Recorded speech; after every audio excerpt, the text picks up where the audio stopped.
One of the first things I want to talk about before we talk about the numbers is compression. And Raphael, correct me if my definition of compression is wrong, okay? Property taxes are figured based on assessed value or real market value of the properties within the county, whichever is the lowest, correct? Correct. If real market value of a particular piece of property is lower than the assessed value of that particular piece of property, then there's some other questions that have to be asked and answered. And those other questions, again, only based on real market value properties regarding property taxes. The law, Measure 58, which is on the Constitution now, passed by voters, says that in the case where tax assessments are based on real market value, you then have to look at the education contribution of that property and the government services contribution of that property. The education side cannot exceed $5 per thousand, and the government services side cannot exceed $10 per thousand. Correct. This levy would apply to the government services side. Correct. So we're not going to talk about the education contribution, okay?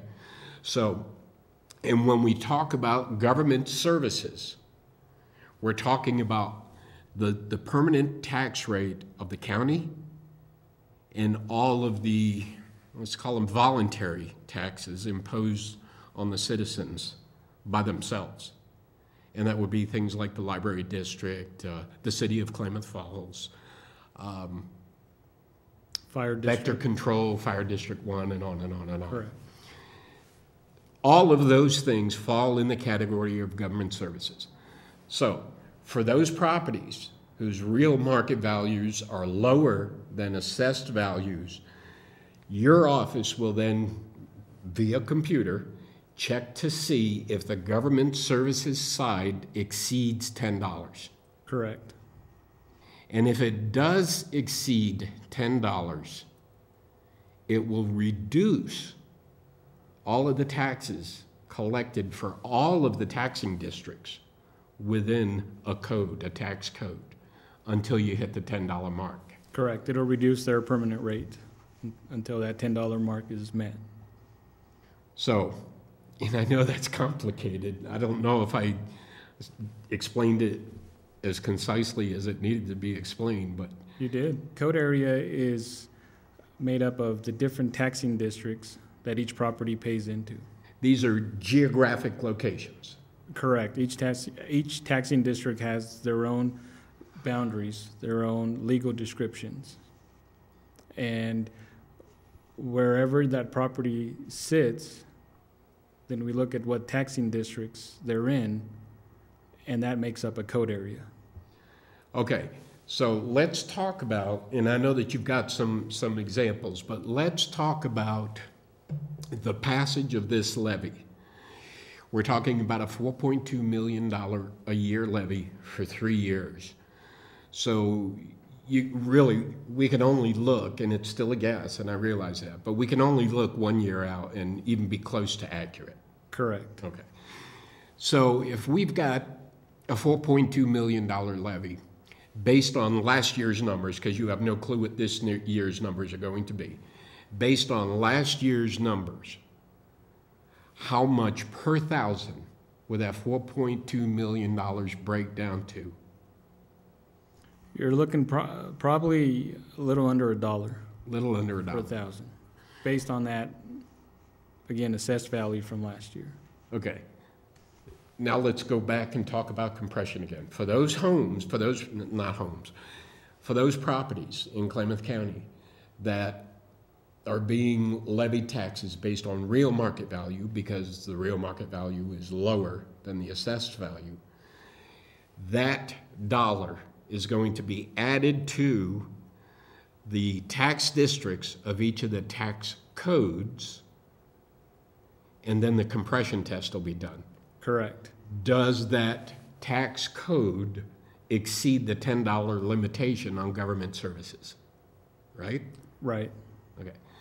I think you brought an example of Tax Code 1 to help explain this, didn't you? I did.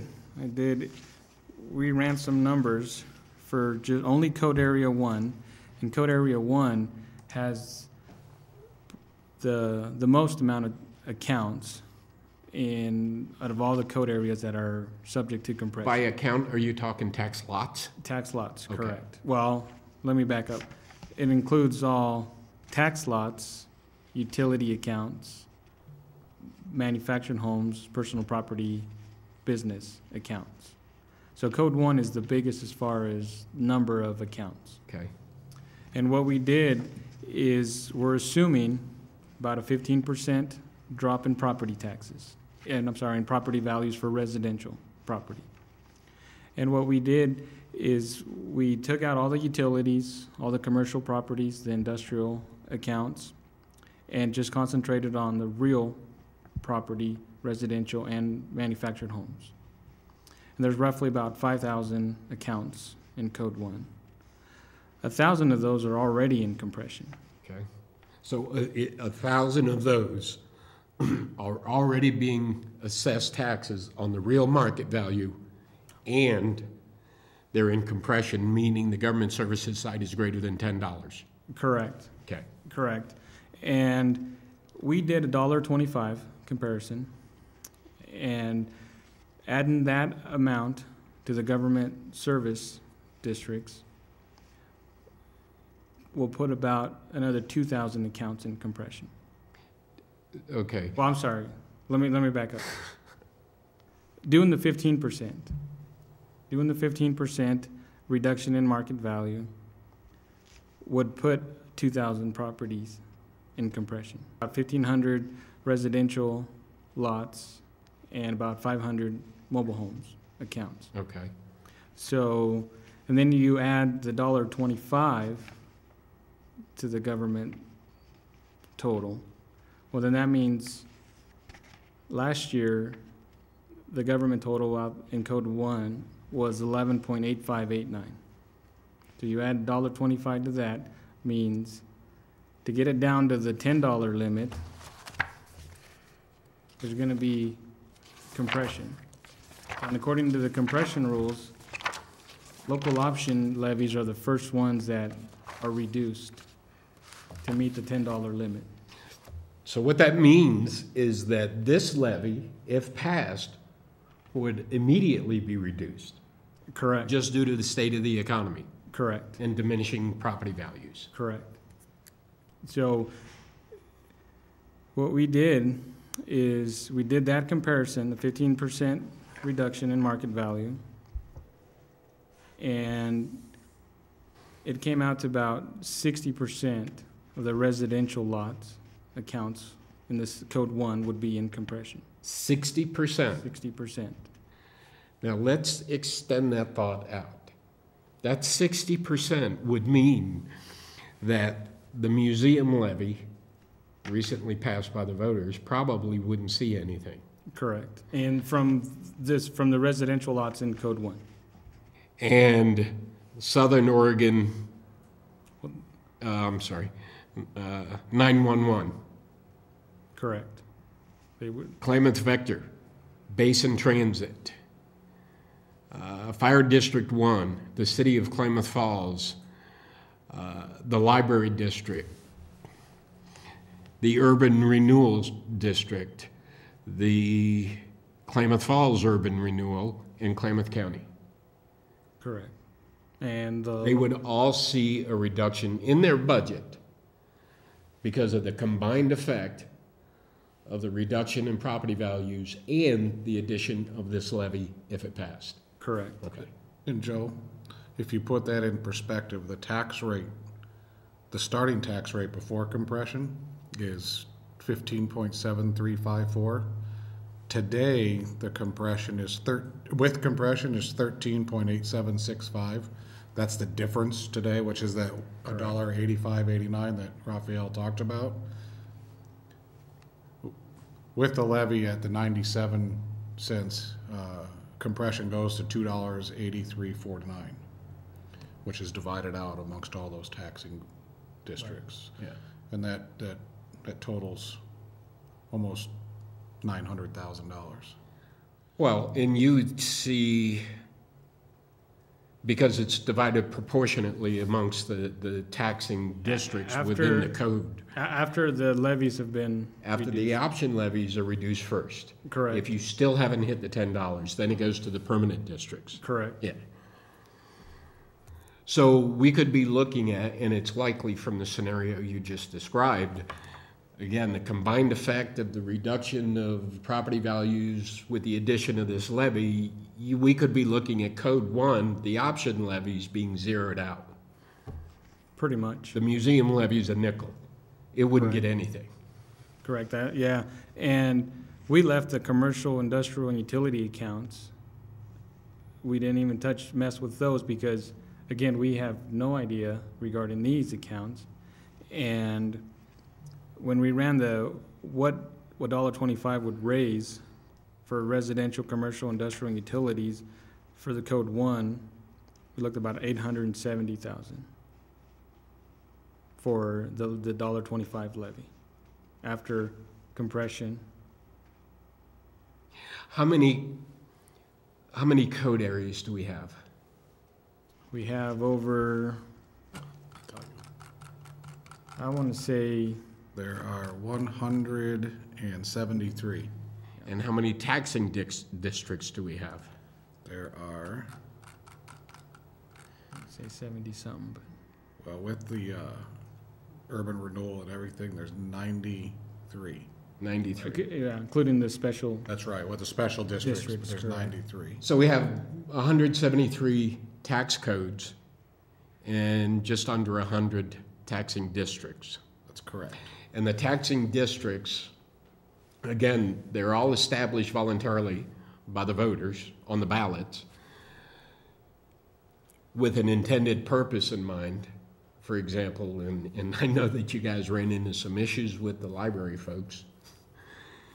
We did because we were misquoted. I understand, but they made their sentiments about retaining their revenue whole Yes, pretty clear to you guys. they did. The impact of diminishing property values and the addition of this levy would impact their budget Most likely. without you guys doing anything. That's It would be correct. voted in by the citizens. Right. And I think, Brian, I think you have all the districts that have been affected I do. by compression. I do have every district that was affected by compression this past year. The county was 91,000, just over 91,000. The museum lost almost 25,000. The library lost almost 26,000.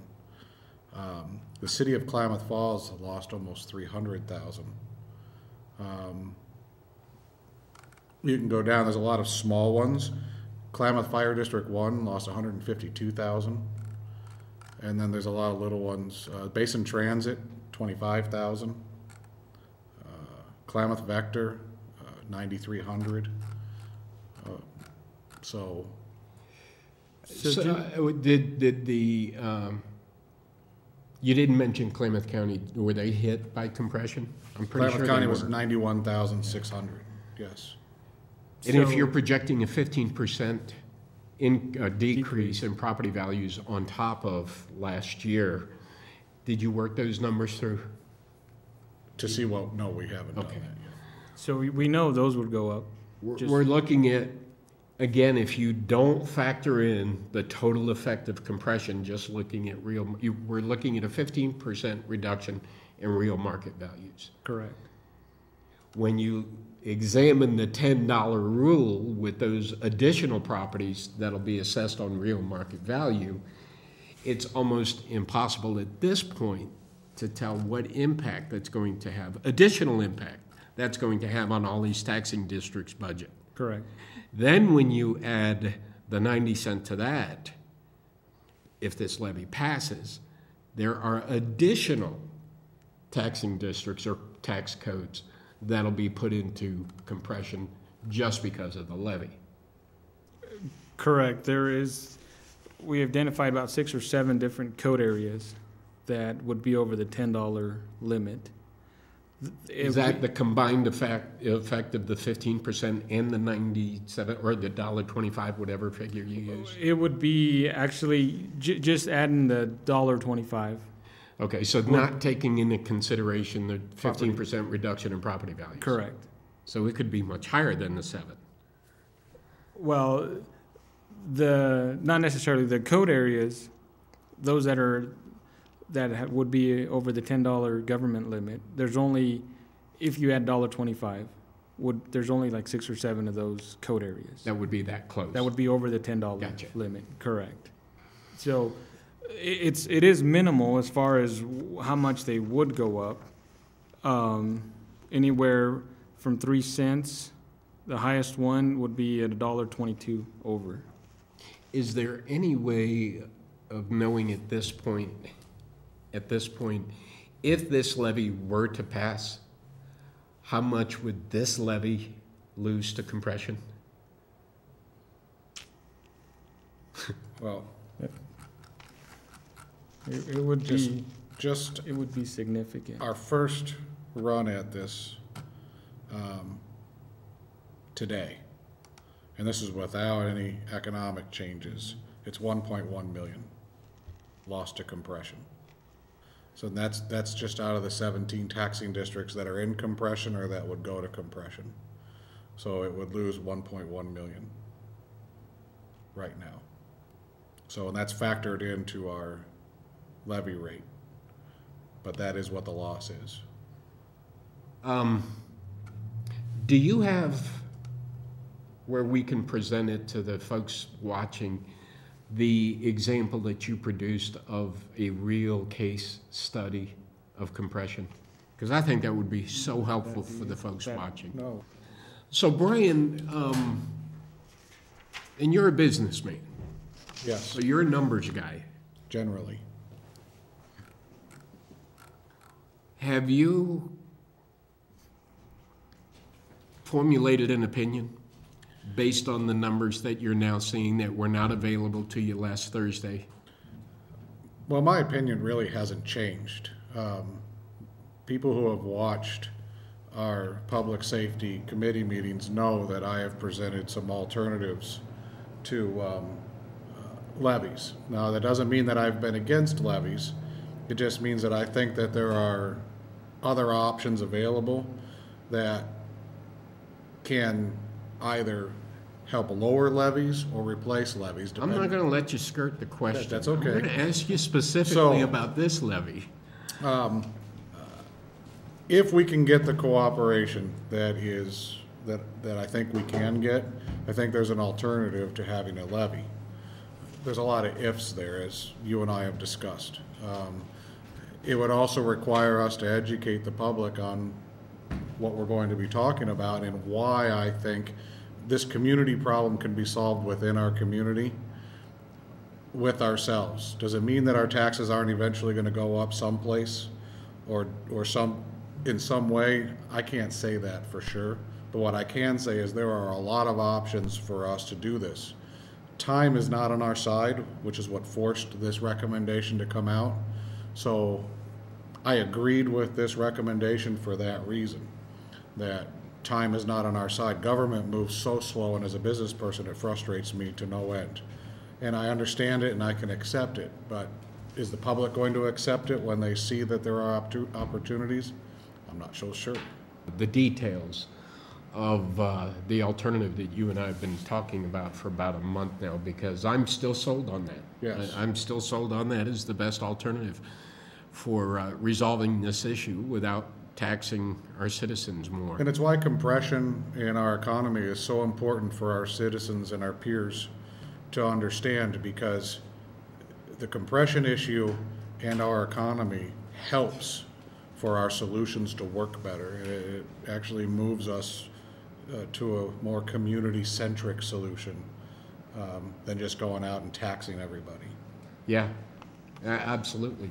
Well, and again, we're going to talk about it in detail, but Raphael is here, and he's the guy that sends the bills out there, and he knows that we're talking about last year's property tax exceeding $58 million.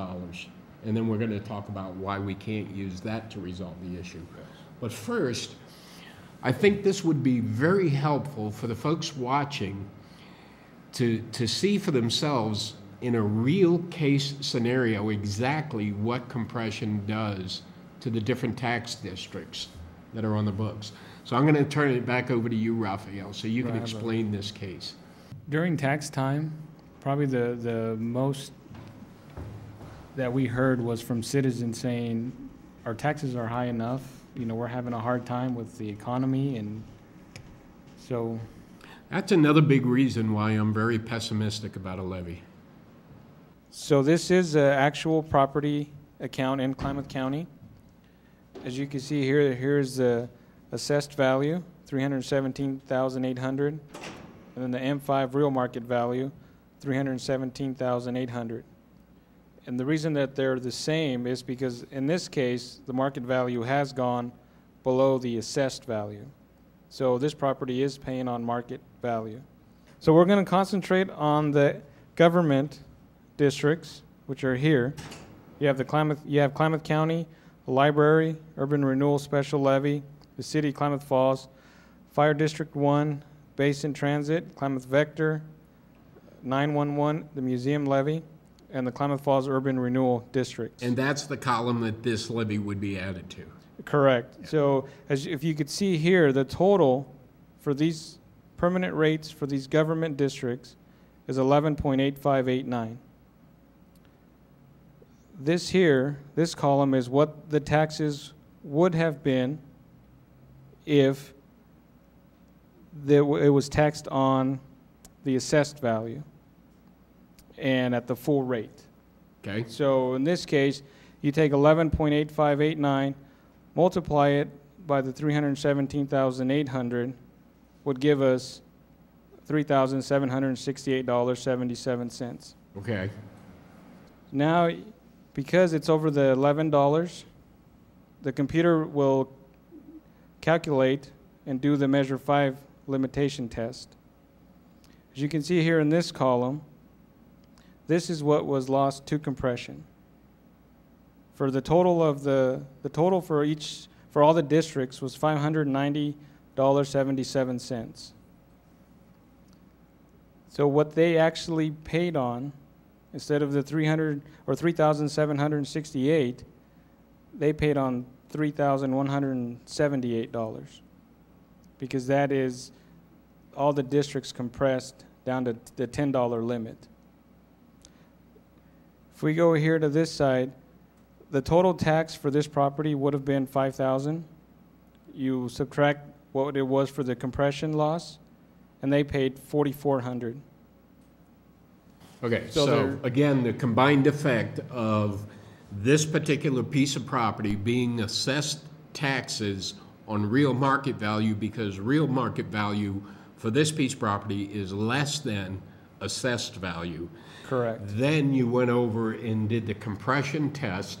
Do these columns add up to more than $10? If so, subtract everything that does. Correct. And according to the compression rules, is the first one starts with levies, and then it goes on to the permanent rates for each district.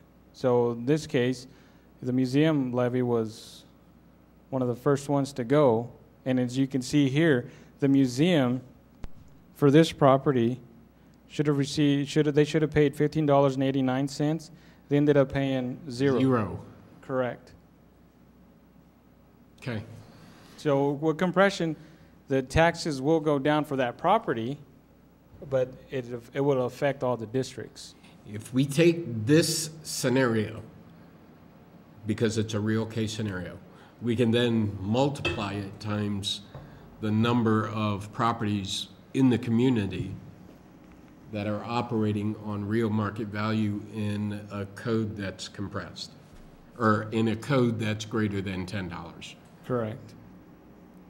And last year, there was 18% of the whole county was paying on market. And within the city of Klamath Falls, that figure was even higher. Was higher. It was 25%. 25%, correct. So again, if you combine the effects of the reduction in property values and the addition of this levy, that 25% in the city could be 30% or more. Or more, correct. And that compression would then be divided amongst all the taxing districts. In that code area, Yeah. correct, So they would all lose money, correct. So, including this levy. including the levy, correct. Last year, we lost 677,000 to compression, just from property values going down. And I know I'm repeating myself, but I know how confusing this can be, so I just want to make sure that it registers.